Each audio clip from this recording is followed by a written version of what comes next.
I don't have a good introduction to this, so I'll just jump right into the video. Fire Emblem Three Houses is a strategy RPG for the Nintendo Switch. It came out a few years ago, and for the longest time, all I knew about the game was Byleth, the main character, and the three heads of the houses: Dimitri, Edelgard, and Claude. They're like the student heads of these three factions at a renowned military school at a monastery called Garrick Mach, located in the center of the continent of Fodlan. Edelgard is the successor for the Empire, Claude for the Alliance, and Dimitri for the Kingdom. After short introduction, you are invited to and get to choose which faction you want to teach, and this sets out who you'll be able to have in battle going forward. When I played the game, I chose the Black Eagle House, which is effectively Edelgard's faction, and this will play into the whole purpose of the video. I haven't played the other two because I just don't have the time. In retrospect, it makes a lot of sense why in almost all promotional material and the tooltips and the menus, it shows you only early game screenshots and the like. My gripes with the story of Three Houses comes later on in the story, but I should give some background. A prevailing antagonist throughout a chunk of the prologue portion of the game is the Flame Emperor, an enigmatic figure that seems to have a grasp on magic and seemingly appears where and when it wants and is extraordinarily powerful. Though you never actually fight it, just the minions it directs and a couple other evil magic guys. The game is leading you to believe that this is your big bad guy, and you will lead your students to victory and conquer evil, the typical JRPG shit. Nearing the end of the prologue, the main character, Byleth, undergoes a massive change after the goddess Sothis, who's a head person, imbues all of her power within him to escape a void spell that had been casted on him during a battle. This has some kind of significance to the Archbishop of the Church, Rhea. She begins preparations for some sort of ceremony in an underground chamber at the Garrick Mach Monastery. This is when the big hat is dropped and everything goes to shit. Edelgard and her puppet, Hubert, you fucking simp, betray you and the church, literally everyone, then proceeds to go back to the Adrestian Empire and then declare war on literally everybody. Here's when I began to have some issues with the story and kind of intersected with the gameplay. It's fine and well to have a betrayal. I never saw it coming, honestly, and I'm somewhat glad it wasn't so obvious telegraphed as many other games do to make it very obvious of a character's upcoming betrayal. But here's where, for me, it impacted my enjoyment of the game. I put a lot of work into building up Edelgard and Hubert. They were massive damage dealers, and Edelgard was an absolute tank. And just like that, both of them were entirely robbed from me. It's made the last 10 to 15 hours so much more of a slog to play through without them. And it's not like I could easily replace them because of how long and how little time you have to raise the skills of other characters to possibly fill the role. I digress on the gameplay, back to the story arcs. Once Edelgard returns to the Empire, she gives a speech about how she believes that the Church of Seiros is sitting fat and pretty on the backs of the people of Fodlan. She points out that it's very odd that the Garrick Mach Monastery just so happens to sit right at an intersection of all three major factions on the continent. And while I'm listening to this dialogue, she's kind of making sense to me. Some of the church's activities have been a little questionable, so I was beginning to hope that there was an option to maybe go over to Edelgard's side. Oh yeah, I forgot to mention, if at any point you try to voice an opinion against the church or express a willingness to not hurt Edelgard, the game just tells you no. You have to anyways. In all of Edelgard's tactical brilliance, when she decides to declare war against the Church of Seiros, she also decides to declare war on both the Kingdom and Alliance as well, effectively making her entire border a front line. I don't think I have to spell it out for you to understand just how absolutely moronic that is to do. She's now put herself in a position where she may convince a couple lords from these groups to turn against their original dominion, but it's not very likely. Garrick Mach is positioned in a large mountain range, basically smack dab center of the map, which offers plenty of defensive options for the Church army, which they don't ever seem to take advantage of, and a logistical nightmare for the Empire. I could be wrong, but historically, it isn't very common for a large military force to just bust through a mountain range that easily. That's when it comes to the Alliance. A river is our front line there. Unless there's already infrastructure to facilitate massive troop movements that'll take a day or two of construction to cross, or if there is, have to engage in battle to take a bridge from the Alliance. The kingdom doesn't seem to have a whole lot of natural defenses, just going by the maps that they offer in the game. But it seems their military has a heavy basis in cavalry, which should do good for them in the seemingly more open terrain against the massive waves of foot infantry it seems the Empire uses. And the worst tactical blunder of all, which isn't really Edelgard's fault, but the capital of the Empire is on a peninsula, and is a port city, on a river. If navies were a thing in Fire Emblem, Enbar would have been so easy blockaded, and the Empire just defeated. Circling back around to the betrayal, like I said before, it was cool and all, but it made absolutely zero sense in my mind for her reasoning to suddenly turn against A, her teacher, who has literally made her what she is, B, against her friends, C, those friends are the children of the most powerful nobles in your country. What do you have to gain out of killing them? I still struggle to grasp it now, her reasoning at all. I should say now, it's discovered later, that Edelgard herself is the enigmatic Flame Emperor. It makes sense in retrospect as she calls herself Emperor as the Flame Emperor, but whatever. This also brings me back to my frustration with the fact it doesn't feel like choices matter. You briefly interact with the Flame Emperor, who asks you to join their cause against the church for their aforementioned activities. You can either say yes, or you can say no, both of them leading to the Flame Emperor rejecting you. If you say yes, she'll say that you're lying, and you can't even do anything if you say you can't. If you say no, the Flame Emperor responds with, "I see you hate me," or some shit like that. It is true that I am working with Solon, but that does not mean our objectives are the same.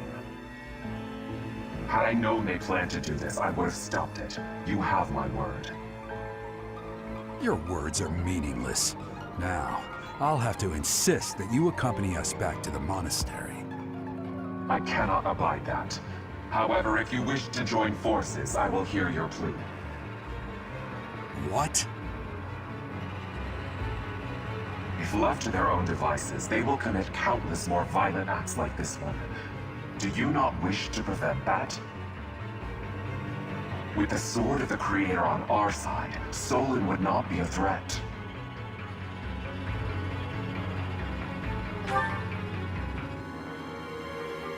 You are lying. I can see that you cannot contain your fury toward me. Pity. Pray that you do not live to regret your choice. After Edelgard attempts to march on Garreg and basically defeats the church, a 5-year time skip takes place after the main character, Byleth, falls into a gully or whatever. It makes no sense, whatever. A 5-year time skip occurs. That doesn't even feel like an actual time skip, like I said before. You end up meeting Edelgard in the monastery because there had originally been a planned class reunion. This also plays into my not understanding of her betrayal. We get a short clip of Edelgard lamenting the fact that the other members of the class, who she diametrically opposes and tried to have killed on multiple occasions, did not show up for the reunion. Again, do I need to spell out how stupid this is? Once you show up to the scene, she begins to get all argumentative while you're just trying to figure out what the fuck is going on. And still, she won't let whatever stupid grudge she has and just won't listen to reason. To anything. Then fucking attacks you and right out wants to kill you for no real damn reason. Yo, what's up? Editing WarsaW here. Turns out, I'm just a fucking moron. You can actually get a good result with Edelgard regarding the reunion stuff. I just didn't spend enough time to romance her, I believe, is how that works out.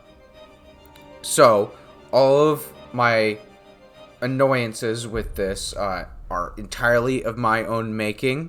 So, just, you can click off now if, you don't want to hear my dumbass ramble for a few extra minutes about how annoying this stuff was for me. But, if you want to stick around and still hear me bitch about Edelgard being a tactical idiot, stick around. This is where the game began to lose me. The first 20 hours, pretty great. Story is decent and it's fun. Reaching the actual parts, the story goes down a hill in my opinion, in the Silver Snowpath that is. I honestly do not have the energy to put into playing through the other routes to see how theirs play out. This is kind of pissing me off more and more that I think about it, that I could have had a way better fucking experience if I had just spent a little bit more time with Edelgard. That would have made it so much easier and so much more fun. But no, I had to go with Bernadetta. Do I feel bad for that choice? No, not really. I love Bernadetta. But oh my god, the knowledge that I could have had, I could have joined Edelgard, it actually seems. I didn't look too much into it because I don't care enough to completely dived into it from what I was looking at while I was searching for the clips on YouTube to add into this video. But it's just annoying even more. Maybe I'll go back and replay it from the beginning. Just with the amount of progress I've made, that doesn't entirely sound like something I want to do. Maybe. I'll keep you guys updated on that. When it comes to the actual fighting of the war, it all felt really lackluster to me. A ragtag group of only about a dozen is pushing the entire Imperial front back on the Alliance front. How? This is a massive army that just a few years ago was flooding Garreg Mach with hundreds of thousands of troops. We see this in a cutscene, as it just shows a snake of thousands of troops. And you're telling me a group of only a dozen or so young adults is pushing back this army of thousands of veteran soldiers and demonic beasts? It never really felt like you were on a campaign or just a rebel army just battling it out like rebels. You always return to Garreg Mach just to go out to battle again at the end of the month for the big one. It felt so stupid to me. Maybe that's a constant with the Fire Emblem series. This is my first Fire Emblem game, but to me it would have just made more sense if they stayed out and just stayed in the field so it wouldn't impact their traveling time and have to constantly leave at the end of every month. That's another thing. There seemed to be no concept of travel taking time. You would leave at the end of the month, the last day of the month, go to battle, and then just be back to Garreg Mach in time for dinner. It didn't make sense to me how people were so easily traveling miles and miles of territory in no time at all.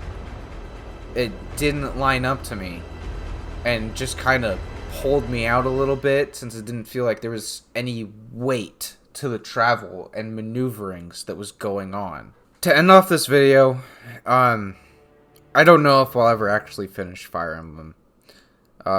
Just the story has pissed me off to the point that I can't enjoy it. I've reached the final battle with Edelgard, and I can't push myself forward. I ended up being too underleveled, and I just don't really feel like grinding through a single level until they're to a high enough point that they stand a chance against everything in there. It just doesn't appeal to me right now. I'm having much more fun finishing up Persona 3 Fez. I actually was able to beat the last shadow without cheating, even though I thought I was going to have to when I first started fighting that boss, because that one's a real headache. But yeah, I don't know if I'll ever finish Fire Emblem Three Houses. It's just right now I don't have any will to try and play that. So this is kind of just a video about my gripes with the game. Thanks for watching.